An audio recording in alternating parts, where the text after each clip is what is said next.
Você está no canal Eu Estudo a Lição com o pastor Samuel Camilo. Hoje é sexta-feira, dia 14 de junho de 2024. E faremos um estudo adicional do nosso tema principal da semana, que foi conflito iminente.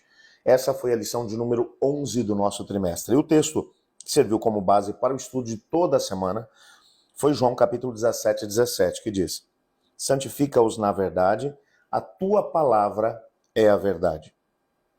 Pois bem, quando nós pensamos, e nessa semana falamos a respeito das duas bestas de Apocalipse 13, a besta que surgiu da terra, que é a segunda besta, e a besta que surgiu do mar, que é a primeira besta.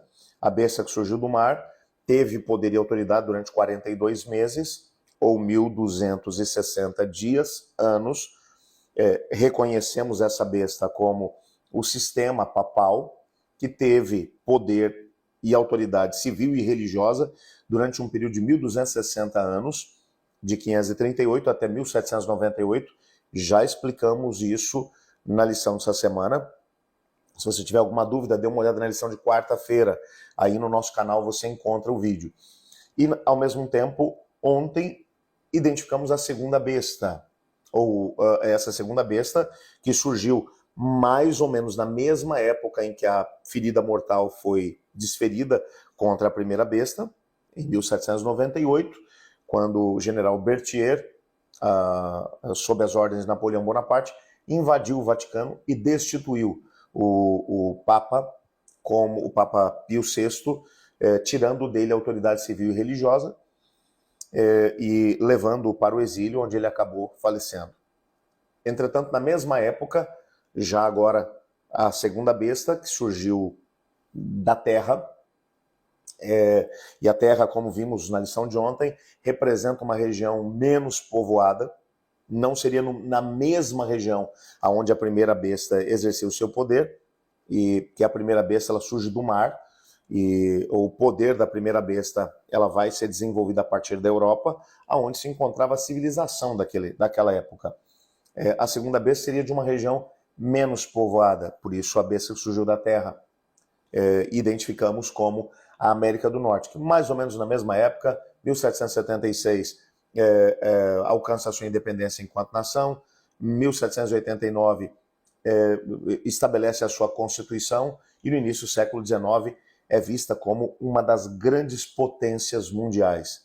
Hoje, sem sombra de dúvida, nada acontece sem interferência direta ou indireta dos Estados Unidos da América do Norte. Então, o que percebemos é que essa segunda besta, a besta que surgiu da terra, daria poder e autoridade à primeira besta, que tinha recebido uma ferida de morte. Ou seja, de alguma forma, através de circunstâncias mundiais, os Estados Unidos vai oferecer poder e autoridade ao sistema papal para que ele volte a ter poder e autoridade, e um processo, inclusive, até de perseguição acontecerá em relação àqueles que não aceitarem essa mesma autoridade. É claro, a lição de hoje começa mencionando que essa adoração à besta e à imagem da besta remete ao Antigo Testamento, ao livro de Daniel, no capítulo 3, quando Nabucodonosor estabelece uma imagem toda de ouro na planície de Dura e ordena que todos a adorem. E aqueles que não adorarem serão lançados na fornalha de fogo. Os 3 hebreus representam o povo de Deus, que permanece fiel, mesmo diante de perseguição. Eles são lançados na fornalha de fogo. O Senhor Deus, inclusive, está com eles e os protege. Esse é o pano de fundo para o que estará acontecendo lá no final. O poder civil e religioso é identificado no Apocalipse como Babilônia. Lá em Babilônia é erigida uma imagem. O que você percebe é que Daniel, no capítulo 13, o que Apocalipse no capítulo 13, está lançando mão de algo que havia acontecido séculos antes na antiga Babilônia, para poder demonstrar o mesmo poder que estava exercendo a autoridade lá em Babilônia, continua exercendo poder ainda hoje. Nessa perspectiva, existem 3 textos aqui do livro Grande Conflito que merecem ser destacados para podermos compreender um pouco mais, nos aprofundarmos um pouco mais no estudo da semana. O primeiro deles, todos eles do livro Grande Conflito, ok? O primeiro deles na página 492.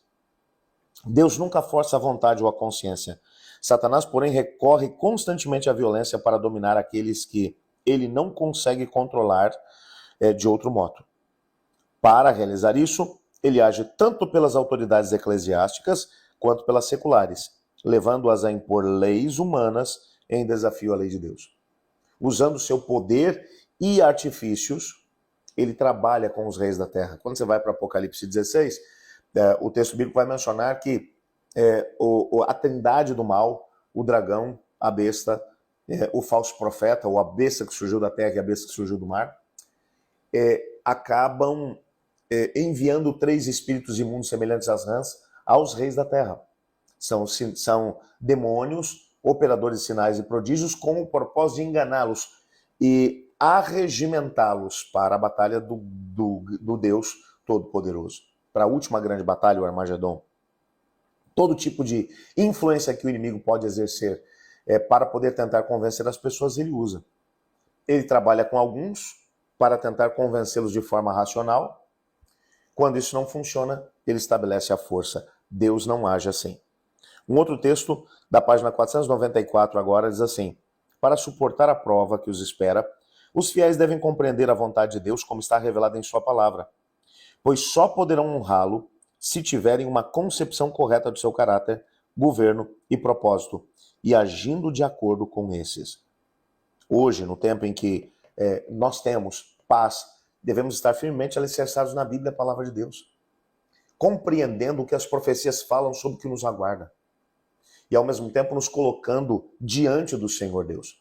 A menos que o façamos, nós poderemos ter dificuldade de poder honrar a Deus em épocas de crise, se hoje em época de paz a gente não consegue fazê-lo. Na página 495 ainda um outro texto. No entanto, Deus terá na terra um povo que se fundamentará na Bíblia, e apenas na Bíblia, como norma de todas as doutrinas e base de todas as reformas. Nem a opinião dos sábios, nem as deduções da ciência, nem os credos ou decisões dos concílios eclesiásticos, tão numerosos e discordantes como são as igrejas que representam, nem a voz da maioria, nada disso deve ser considerado como evidência a favor ou contra qualquer ponto da fé religiosa.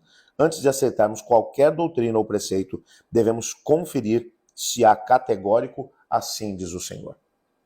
Se há uma coisa que eu posso falar para você a respeito da Igreja Adventista do Sétimo Dia, é que nenhuma das nossas doutrinas se fundamentou em cima daquilo que o pensador tal ou a pessoa tal acha ou pensa. Nós trabalhamos em cima do assim diz o Senhor. É a palavra de Deus, nada além da palavra de Deus. Nessa perspectiva, temos que estar alicerçados na palavra de Deus. Se hoje deixamos que outras pessoas sejam ou exerçam algum tipo de influência sobre a nossa forma de pensar e agir, na época em que houver uma imposição, nós não teremos força moral para poder permanecer fiéis a Deus.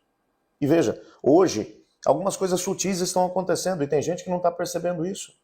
Movimentos, mesmo dentro da igreja cristã evangélica, tem acontecido pessoas se levantar dizendo que a Bíblia tem que ser atualizada. São outros pontos, é bem verdade, que têm sido colocados em xeque, mas quando você coloca em xeque a autoridade bíblica em coisas pequenas, isso abre portas para você colocar em xeque coisas maiores. Ou aceitamos a Bíblia e a Bíblia só, e toda ela, como norma de fé e prática para o cristão, ou então, no tempo indicado, nós não conseguiremos permanecer diante do Senhor em pé. Permaneça fiel a Deus em todas as circunstâncias, para que você possa alcançar também a vitória final. Amanhã vamos introduzir a lição de número 12 do nosso trimestre. Já estamos chegando no finalzinho dele, é bem verdade. E o tema que analisaremos será eventos finais. Antes, entretanto, de fazer isso, quero orar com você.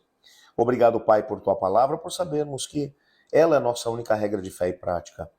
Ajuda-nos a permanecermos fiéis pelo que ela diz, pois é em nome de Jesus que oramos. Amém. Eu estudo a lição, e você?